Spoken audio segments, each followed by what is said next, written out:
Lamentations, chapter 2. How the Lord has covered the daughter of Zion with the cloud of his anger. He has hurled down the splendor of Israel from heaven to earth.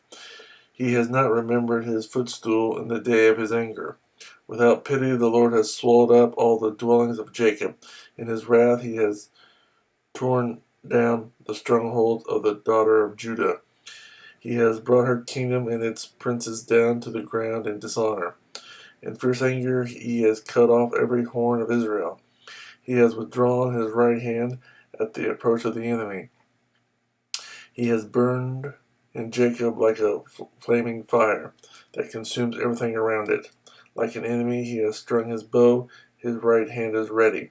Like a foe he has slain all who were pleasing to the eye.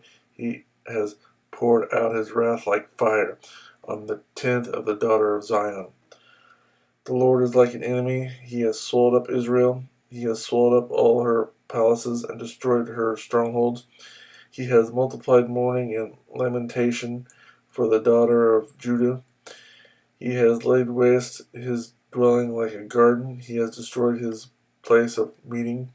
The Lord has made Zion forget her appointed feasts and her Sabbaths.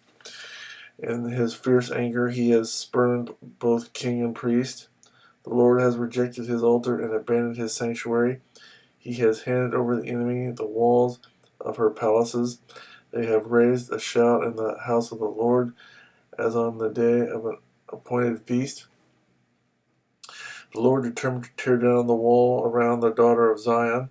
He stretched out a measuring line and did not withhold his hand from destroying. He made ramparts and walls lament. Together they wasted away. Her gates have shrunk into the ground. Their bars he has broken and destroyed. Her king and her princes are exiled among the nations. The law is no more, and her prophets no longer find visions from the Lord. The elders of the daughter of Zion sit on the ground in silence. They have sprinkled dust on their heads and put on sackcloth. The young women of Jerusalem have bowed their heads to the ground. My eyes fail from weeping. I am in torment within. My heart is poured out on the ground because my people are destroyed, because children and infants faint in the streets of the city. They say to their mothers, "Where is bread and wine?" as they faint like wounded men in the streets of the city, as their lives ebb away in their mother's arms.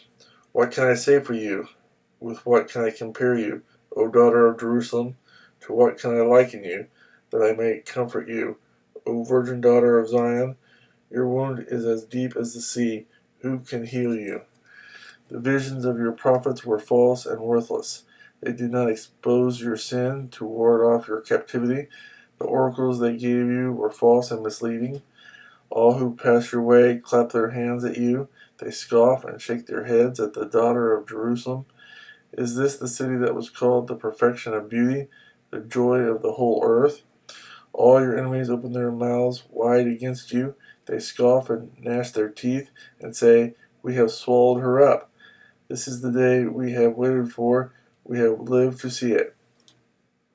The Lord has done what he planned. He has fulfilled his word, which he decreed long ago.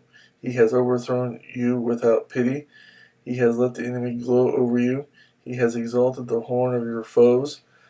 The hearts of the people cry out to the Lord. O wall of the daughter of Zion, let your tears flow like a river day and night.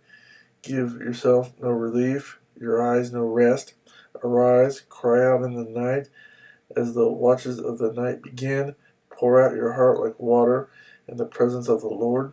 Lift up your hands to him for the lives of your children who faint from hunger at the head of every street. Look, O Lord, and consider, whom have you ever treated like this? Should women eat their offspring, the children they have cared for? Should priest and prophet be killed in the sanctuary of the Lord? Young and old lie together in the dust of the streets. My young men and maidens have fallen by the sword. You have slain them in the day of your anger. You have slaughtered them without pity. As you summoned to a feast day, so you summoned against me terrors on every side. In the day of the Lord's anger, no one escaped or survived. Those I cared for and reared my enemy has destroyed.